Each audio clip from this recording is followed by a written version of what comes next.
श्रीहरये नमः श्रीहरये नमः गोपिका जीवनस्मरणं गोविन्द गोविन्द दशकं 80 स्यमन्दक उपाख्यानम् सत्राजितस्त्वमधलुब्धवद् अर्कलब्धं दिव्यं स्यमन्दकमणिं भगवन्नयाचीः तत्कारणं बहुविधं मम भाति नूनं तस्यात्मजां त्वयि रतां छलतो विवोढुम् अदत्तं तं तुभ्यं मणिवरमनेनाल्पमनसा प्रसेनस्तद्भ्राता गलभुवि वहन् प्रापमृगयाम् अहन्नेनं सिंहो मणिमहसि मांसभ्रमवशात् कपीन्द्रस्तं हत्वा मणिमपि च बालाय ददिवान् शशंशुः सत्राजित् गिरमनुजनास्त्वां मणिहरं जनानां पीयूषं भवति गुणिनां दोषकणिका ततः सर्वज्ञोऽपि स्वजनसहितो मार्गणपरः प्रसेनं तं दृष्ट्वा हरिमपि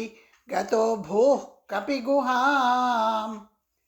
भवन्दमवितर्कयन् अतिवया स्वयं जाम्बवान् मुकुन्दशरणं हि मां कैहरोधुमित्यालपन् विभोरकुपते हरे जय जयेत्यलं मुष्टिभिः चिरं तव समर्चनं व्यथितभक्तचूडामणिः बुद्ध्वाथ तेन दत्तां नवरमणीं वरमणिं च परिगृह्णन्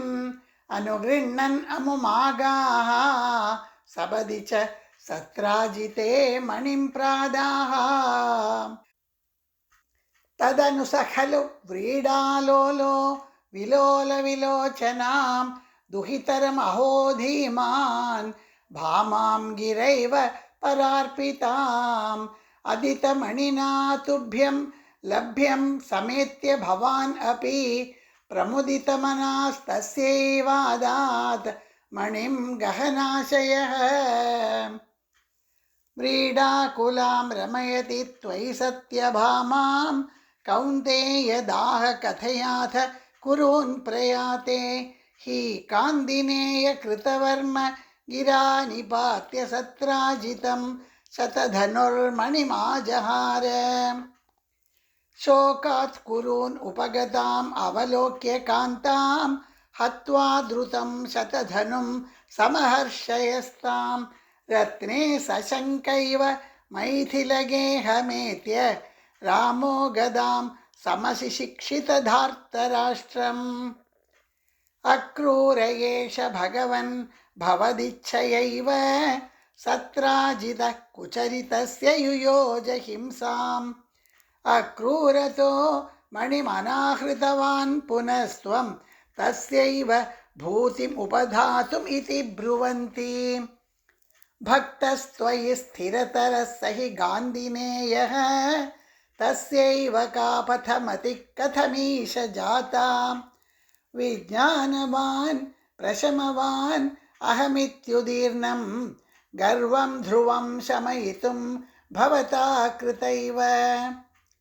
यातं भयेन कृतवर्मयुतं पुनस्तं आहूय तद्विनिहितं च मणिं प्रकाश्य तत्रैव सुव्रतधरे विनिधाय तुष्यन् भामा कुचान्तरशयः पवनेश पायाः सर्वत्र गोविन्दनाम संकीर्तनं गोविन्द गोविन्द श्रीहरये नमः श्रीहरये नमः।